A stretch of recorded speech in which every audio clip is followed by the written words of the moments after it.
जय गुरुदत्त। मैं तेजस त्रिवेदी आप सभी का श्री दत्ता वैदिक एस्ट्रोलॉजी चैनल पर स्वागत करता हूं।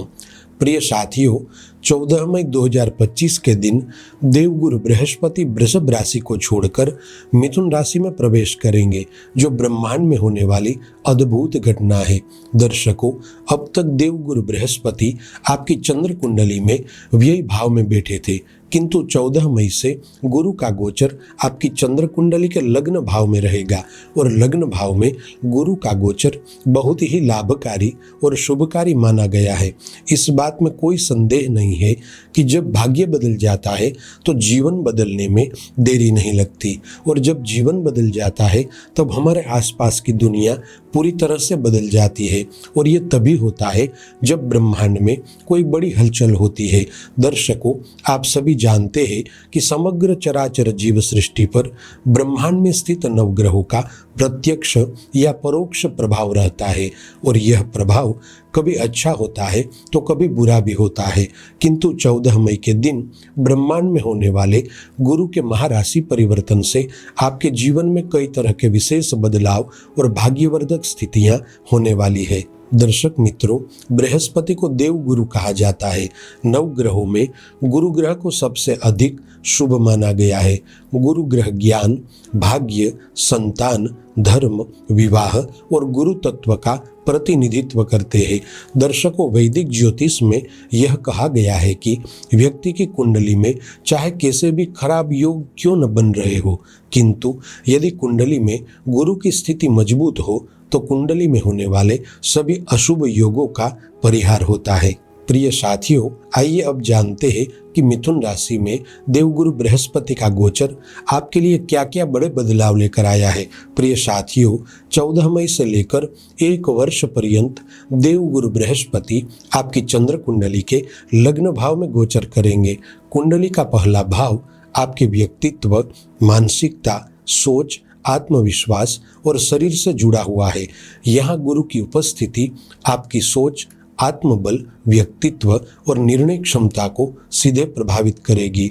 इसलिए यह समय आपके जीवन में स्वयं की खोज और आत्म उन्नति का समय बन सकता है। दर्शक मित्रों, लग्न भाव में गुरु की उपस्थिति यह बता रही है कि निश्चित रूप से आपके धन में वृद्धि होगी। इस समय दौरान आय के नए स्रोत बनेंगे और आपके बैंक बैलेंस में इजाफा होगा। लग्न भाव में बैठे देवगुरु बृहस्पति की पंचम दृष्टि 5वें स्थान पर रहेगी, जिससे मिथुन राशि वाले लोगों में आत्मविश्वास और नैतिक बढ़ाव देखने को मिलेगा। मिथुन राशि के जो लोग लंबे समय से जीवन में आगे बढ़ने के लिए कार्य कर रहे थे, उसमें आपको सफलता मिलेगी। दर्शक मित्रों, देवगुरु बृहस्पति के लग्न भाव में आने से आपकी सोच सकारात्मक होगी। आप जीवन को गहराई से देखने में सक्षम होंगे। इस समय विशेष में आप में धार्मिक रुचि, आत्मविश्लेषण और अध्ययन की ओर झुकाव देखने को मिलेगा। यह समय ऐसा है जब आप अपने भीतर झांक कर यह तय कर सकते हैं कि आप कौन हैं और क्या बनना चाहते हैं। देखिए, जब भी देवगुरु बृहस्पति का गोचर लग्न भाव से होता है तब व्यक्ति की सोच और दृष्टि व्यापक बन जाती है। आप में से मिथुन राशि वाले कई लोग ऐसे हैं जिनके पास जीवन में कर गुजरने के लिए कई सारे विकल्प तो है, किंतु क्या करे और क्या न करे इसी द्वंद्व में परेशान है। किंतु अब आने वाले समय में गुरु के साथ और आशीर्वाद से आपको स्पष्टता के साथ जीवन पथ पर आगे बढ़ने के रास्ते मिलेंगे। दर्शक मित्रों, वैदिक ज्योतिष में स्पष्ट रूप से यह कहा गया है कि गुरु की दृष्टि में अमृत होता है। गुरु जिस भी भाव पर दृष्टि करते हैं उस भाव को सक्रिय कर देते हैं। अब 14 मई से 1 वर्ष पर्यंत गुरु की पंचम दृष्टि आपकी चंद्र कुंडली के पंचम त्रिकोण भाव पर रहेगी। अब कुंडली का 5वां भाव शिक्षा, बुद्धिमत्ता और निर्णय शक्ति से जुड़ा हुआ है। अब ऐसे में यहाँ पर गुरु की शुभ दृष्टि संकेत दे रही है कि मिथुन राशि के जो लोग यूपीएससी, बैंकिंग क्षेत्र या कॉरपोरेट लाइन में है, उन्हें विशेष लाभ मिलेगा। प्रिय मिथुन राशि के दर्शकों, इस समय दौरान आप कोई भी प्रतियोगी परीक्षा देने जा रहे हैं तो आपको सफलता मिलेगी। साथ ही मिथुन राशि के जो लोग स्वयं का बिजनेस कर रहे हैं उनके लिए ये समय नई रणनीति और बदलाव लाने का है। मिथुन राशि वालों, यहाँ पर आपको एक बात समझनी होगी कि अब आने वाले समय में पुराने तौर तरीकों से काम नहीं चलेगा। आपको अपनी जीवन शैली में और काम करने के तौर तरीकों में बदलाव लाना होगा। समय के साथ साथ आपको भी अपडेट होना होगा, तभी जाकर आप अपने सपनों को साकार कर सकेंगे। प्रिय मिथुन राशि के दर्शकों, गुरु का यह गोचर विशेष रूप से उन लोगों के लिए लाभकारी और शुभकारी है जो सेल्फ एम्प्लॉयड है। इसके अलावा यदि आप यूट्यूबर है, एस्ट्रोलॉजर है, कथावाचक है, मोटिवेशनल स्पीकर है, लेखक है, तो यह समय आपके लिए सुनहरे अवसर लेकर आया है। प्रिय साथियों, आपकी चंद्र कुंडली के लग्न भाव में बैठे देवगुरु बृहस्पति की सप्तम दृष्टि विवाह भाव पर रहेगी और नवम दृष्टि भाग्य भाव पर रहेगी। अब कुंडली के ये दोनों ही स्थान भाग्य और धन से जुड़े हुए हैं। इसका मतलब है कि इस समय दौरान आपको आकस्मिक धन लाभ मिलेगा। यह भी हो सकता है कि आप जो नौकरी कर रहे हो वहां पर प्रमोशन के साथ सैलरी में बढ़ोतरी हो।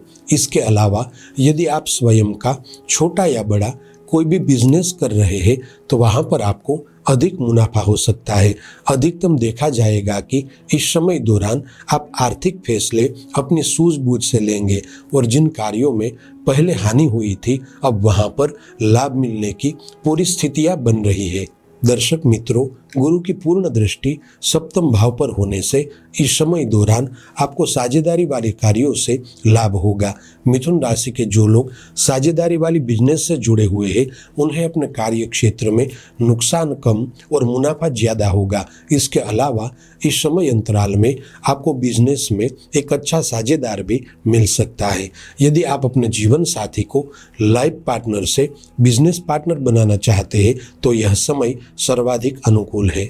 प्रिय साथियों, इसके अलावा कुंडली का 7वां भाव विवाह और वैवाहिक जीवन से भी जुड़ा हुआ है। अब ऐसे में आपकी चंद्र कुंडली के सप्तम भाव को गुरु शुभ दृष्टि से देख रहे हैं।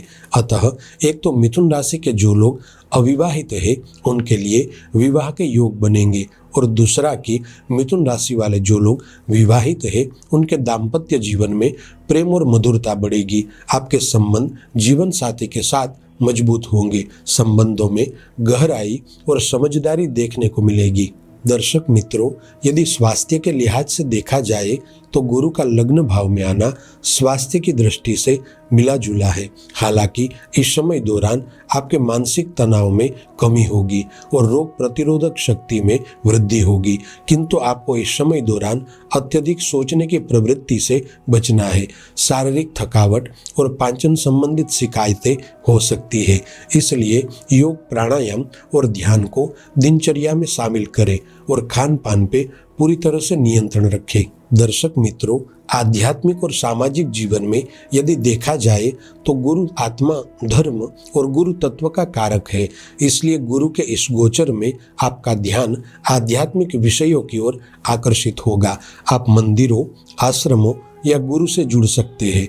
पुराणों, वेदों या फिर प्रेरणादायक पुस्तकों का अध्ययन करना इस समय को और भी सार्थक बना सकता है। प्रिय दर्शकों, आइए अब बात करते हैं कि देवगुरु बृहस्पति के इस कार्यकाल में भाग्य का साथ और गुरु का आशीर्वाद पाने के लिए कौन से उपाय करने चाहिए। यदि आप बताए गए इन 5 उपायों को करेंगे तो अवश्य ही गुरु की कृपा से आपका मार्ग स्पष्ट होगा। यदि आप चाहते हैं कि गुरु आपके जीवन को सही दिशा दे तो ये 5 उपाय अवश्य करें। पहला उपाय है हर गुरुवार के दिन पीले वस्त्र धारण करें या फिर आप अपने साथ पीले रुमाल को भी रख सकते हैं।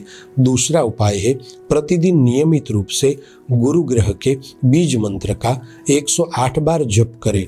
मंत्र है ओम ब्रीम बृहस्पतये नमः।